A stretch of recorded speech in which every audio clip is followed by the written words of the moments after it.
All right, we are live on X Garage on our Facebook. Feel free to share this stream with them internets and all that stuff. And actually, you guys too, you can share this video if you go to your Facebook. Oh, like right now or later? You can do it right now, man. That's too technical. I'll close us out of this whole program if I do that. Probably. So as you can see today, I have my microphone up here wrapped around my ear, so that way it's not bugging in the beard, because otherwise I'll get this whole crinkly effect that's very delightful to the ear. That's a real indirect way to say you have a nice beard, Jake. It is. It was an indirect self-compliment.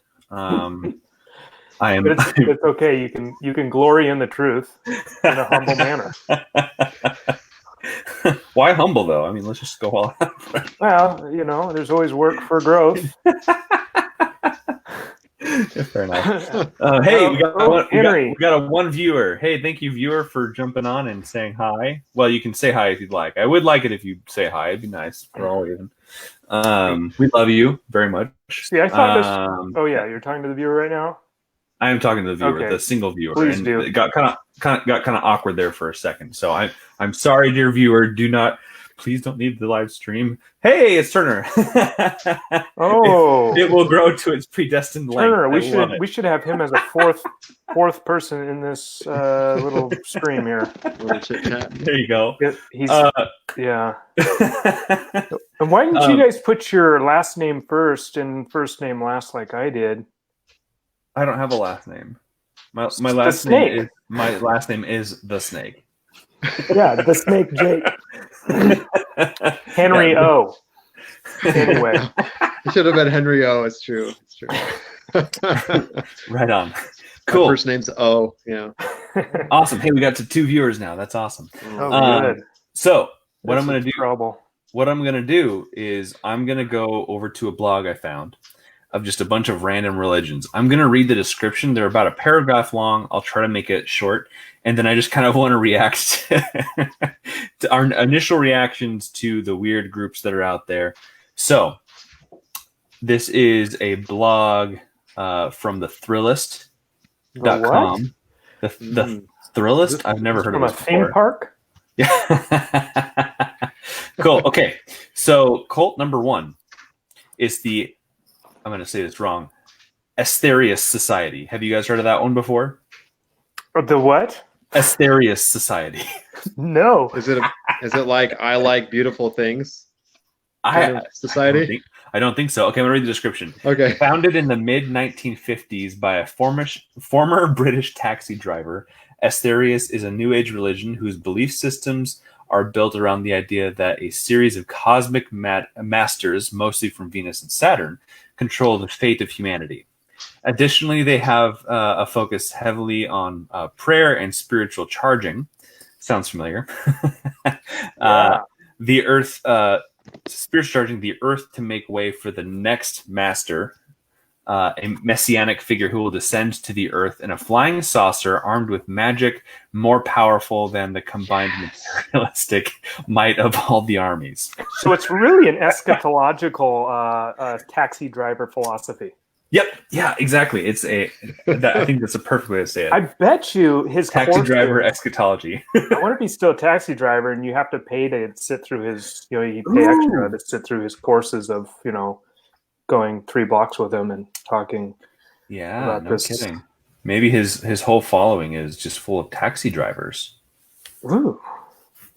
Could be. Go back. I mean, you just said a lot. That's a lot. What is this? Is this named after the individual? Is that name? Is that his last name? I don't know. Or her last name? Or? You're welcome to look it up. Theocratic what? Just kidding. What was it called? Isn't it Asterialism or something like that? Yeah.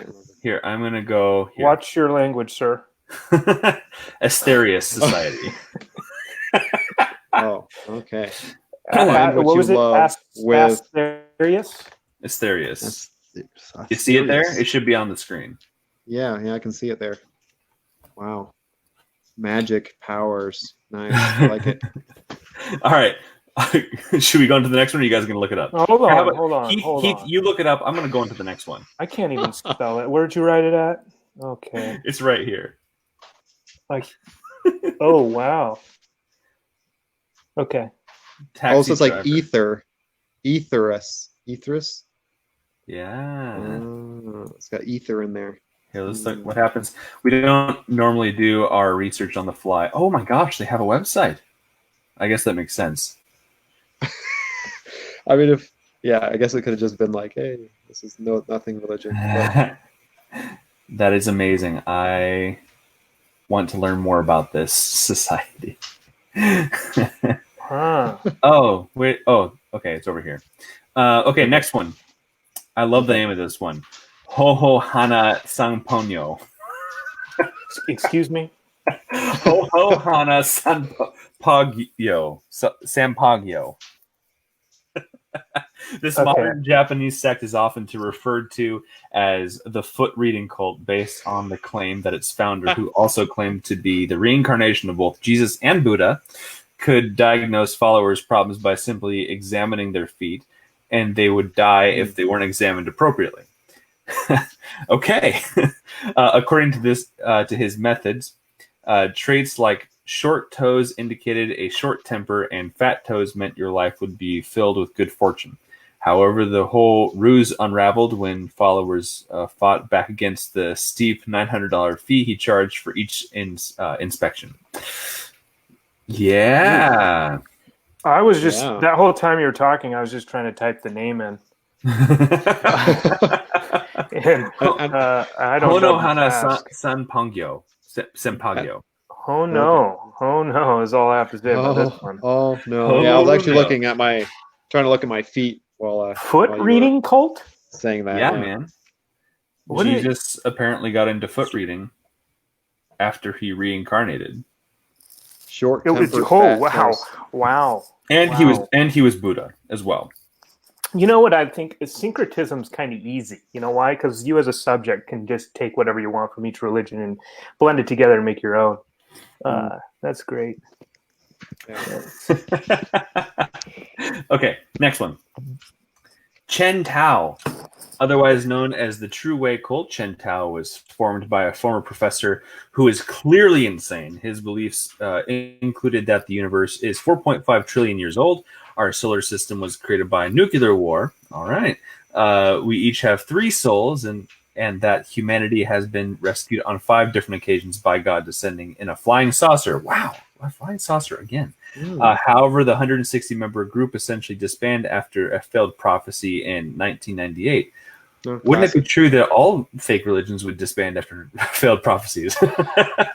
When founder Hong Min Chen predicted that God would appear on a single TV channel in North America, whether or not you had cable, at 12:01 a.m. on March 31st. Wow, that's oddly specific. Yeah, that's a real. Made his money and dashed. Yeah, that's what happened. Wow. Yeah. What date was the show going to come on? 1998. I'm guessing it would have been that year, huh? No prophecy. But you had to stay up till midnight, though. Yeah, that's probably why we all missed it. Wait a minute. Dedication, 12. Yeah, 12:01. 12:01. March 31st. Once it hits 12, doesn't it go right back to 1? So wouldn't that be 1:01? What? No. No, that would be We're fine. We're good with the 12:01. Okay. Yeah. But no one stays up till 12:01 on March 31st, 1998. What were you guys doing in 1998 in March? What were you doing? School? No, sleeping. In 98? Yeah, I guess we were in school. I was on a dirt bike. I was 7 years old. I was probably playing Zelda. I was like 15. Oh my! Order of the Solar Temple. Order of the Solar Temple. Here we go. Order of the Solar Temple. The secret society beliefs and activities involved a mix of early Christianity, UFOs, New Age philosophy, and Freemason rituals. They were mostly a peaceful organization with some unconventional beliefs, i.e. death is only an illusion and life continues on other planets.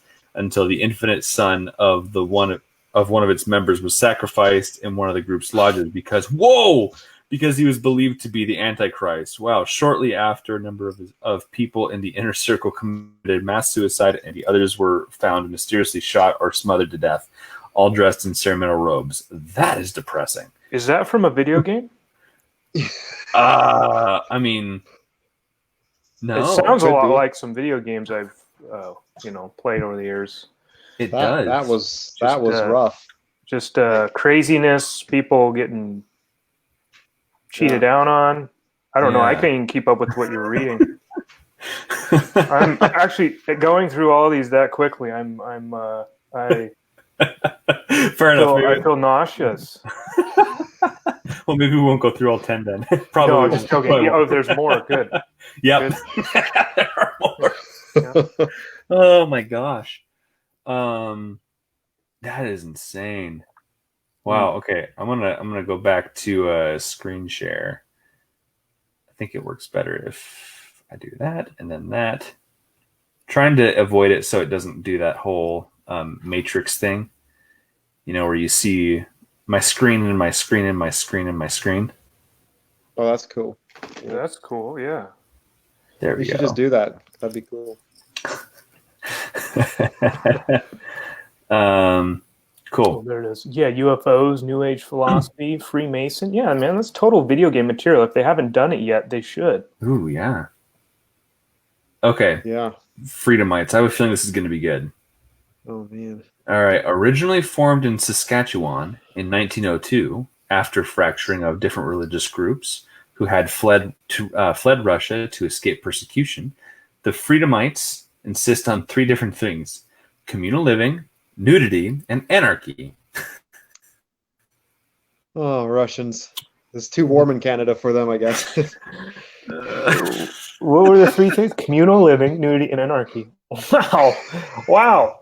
How do you have communal living with anarchy? How do you have part. have anarchy with any sort of things to?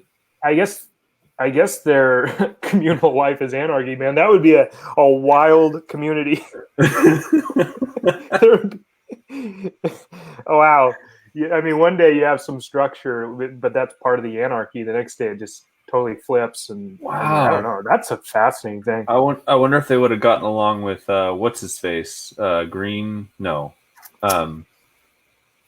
Wiccan. You know what? Yeah, I was thinking maybe, in their community, they have their own system, but it's against anything else that's, in the world. And I don't know. Maybe their anarchy is against the political establishments. Right. Yeah. But still, I mean, they should apply it to their own communal living. Oh, no. We lost O'Henry. Oh, no. Oh, no. Okay, we'll wait for him to come back. He'll come back. Okay. Well, they became most famous for their all-nude public demonstrations to show opposition to the material tendencies of society in the 1920s and 30s. Sure. Even burned and bombed a whole slew of public buildings. Wow. While naked, of course, to show their disdain for government. Can you imagine? Wow, this kind of, I wonder if this group kind of impacted the Unabomber. Here's Ethan. Oh, here he is. The Unabomber wasn't naked, was he? No, he. Welcome back, O'Henry. By the way. Yeah, welcome back. We're talking. He wasn't naked, but he sure had that same anarchy approach in the bombings, and yes. And I think the nudity is a part of their anarchist spirit. Yes. Yeah, and to get noticed, obviously. Yeah. That not too often you can run around naked in public and not get noticed. Yeah. That's true. That's true. Oh, that's interesting. Huh. Okay. Movement for the restoration of the Ten Commandments, a breakaway movement from the Roman Catholic Church. The movement was founded in the late 80s in Uganda and revolted around the strict adherence to the Ten Commandments as a means of avoiding damnation in the apocalypse. Among the older tenets were weekly fasts and the outlawing of both soap and sex. Excuse me? What? The sect began to unravel after the world failed. After the world failed to end at the start of the new millennium, as the leaders predicted, resulting in a massive poisoning, stabbings, and a massive church fire. Wow. Okay. Wow. Yeah. I mean, those kind of go. They kind of go hand in hand. Outlawing soap and sex. I mean, Yeah. yeah. They do. Among the oddest tenets were weekly fasts and the outlawing of both soap and sex. That sounds like a band, Soap and Sex. Yeah. Wow. That's true. That's it. That's an '80s band. It's what it is. From Uganda. Yeah. Wow. Oh man, 1980s in Uganda. Mass murder. Why does it always have to end with something like that? That's just right. That shows. Go ahead. As Apologia, one of their Apologia Studios, one of their sayings is "bad theology kills people," and I think that definitely shows it's ugly headed in a lot of these groups. Yeah, more dangerous as it seems, but ooh, man, this is interesting. Yeah. Well, anyway, come to Jesus and live. What's funny is it starts off with a little phrase there that it was a movement away from the Catholic Church, but everything about it is so not even remotely Catholic. Yeah, it's true. It's like adherence to the Ten Commandments as a means of avoiding damnation in the apocalypse. I mean, maybe if they had something about like partaking of communion or the sacraments or something, revised sacraments of the Ten Commandments. I don't know. Yeah. Just anyway. Sorry. Go. All right. Let's just do one more. Shinrikyo. Combining, that sounds like a singer. It does. Combining extreme and idiosyncratic interpretations of religions ranging from Buddhism to Christianity. Aum was founded in 1984 and considered fairly controversial from the beginning for its doomsday prophecies, which involved a third world war instigated by the U.S. Then things got violent. Oh, okay. It was discovered that they engaged in outrageously dangerous initiation practices and were murdering members who tried to leave the organization. The group is officially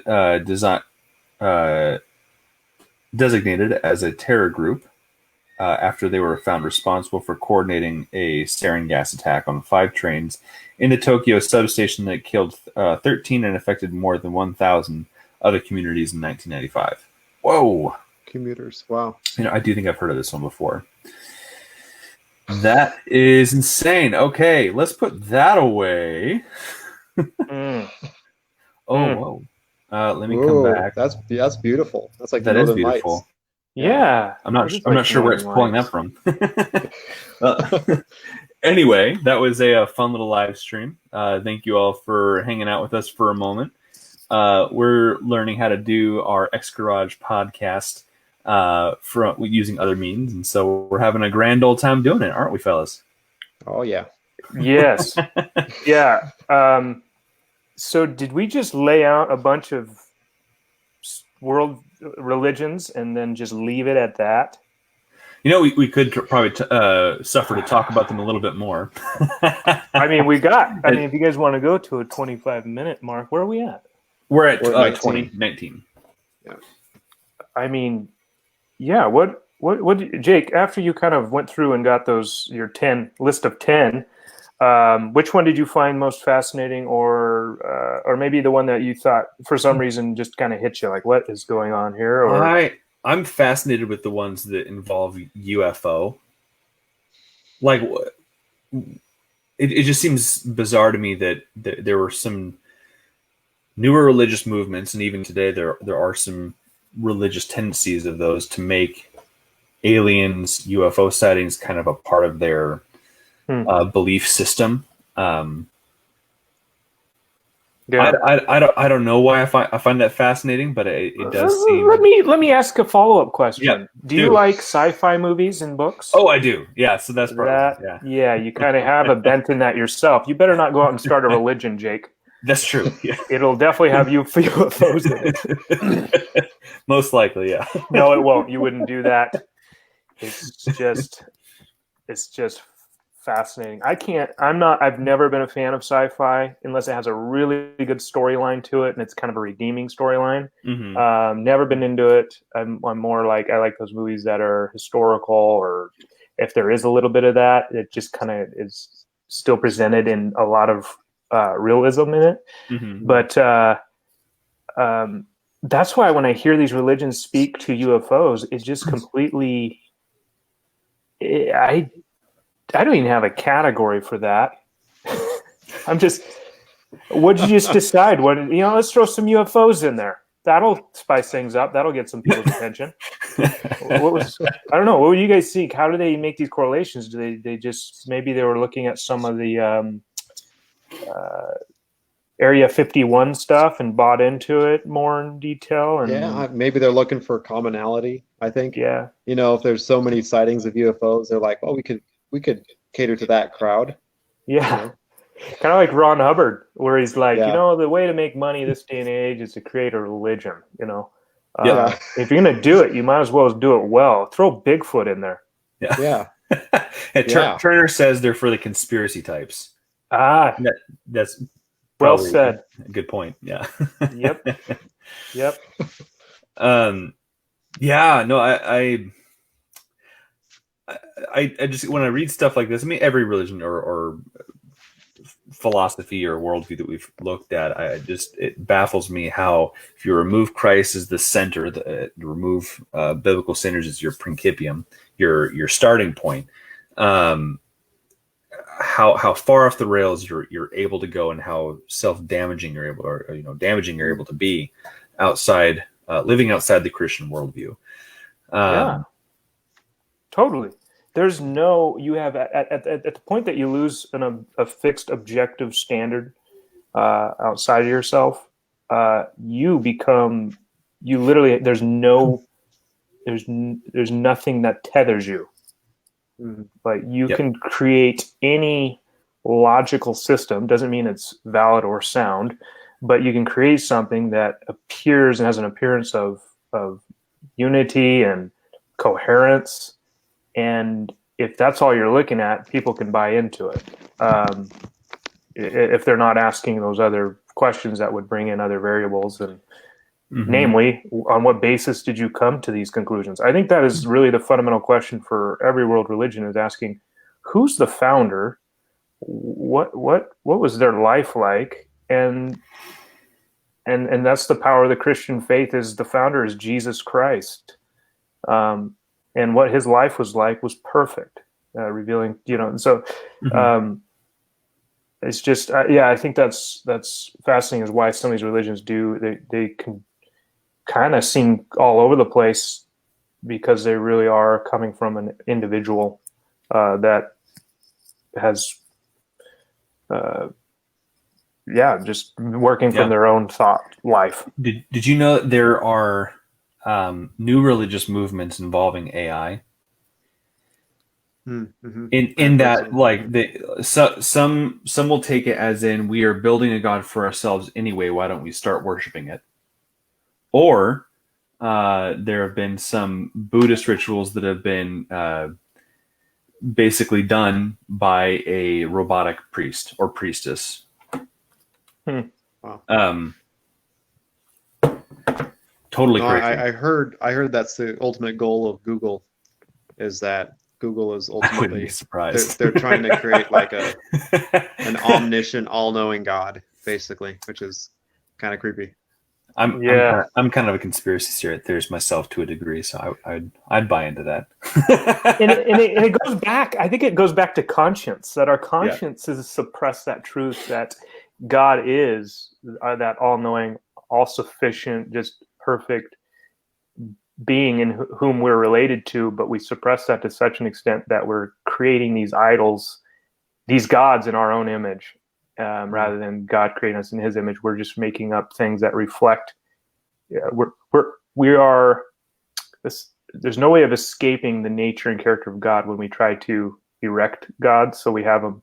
These gods that these, like Google, for example, this omniscient, all-knowing. That we have that as a conception of God because that's a true.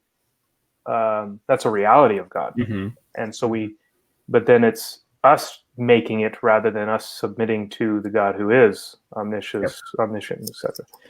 So I know that was not all coherent and consistent, but hopefully the point is there. Unless you presume the God of Scripture, then you don't have a basis for logic, math, science, morality, whatever. But you're left with abstract, inconsistent. You can feign logic.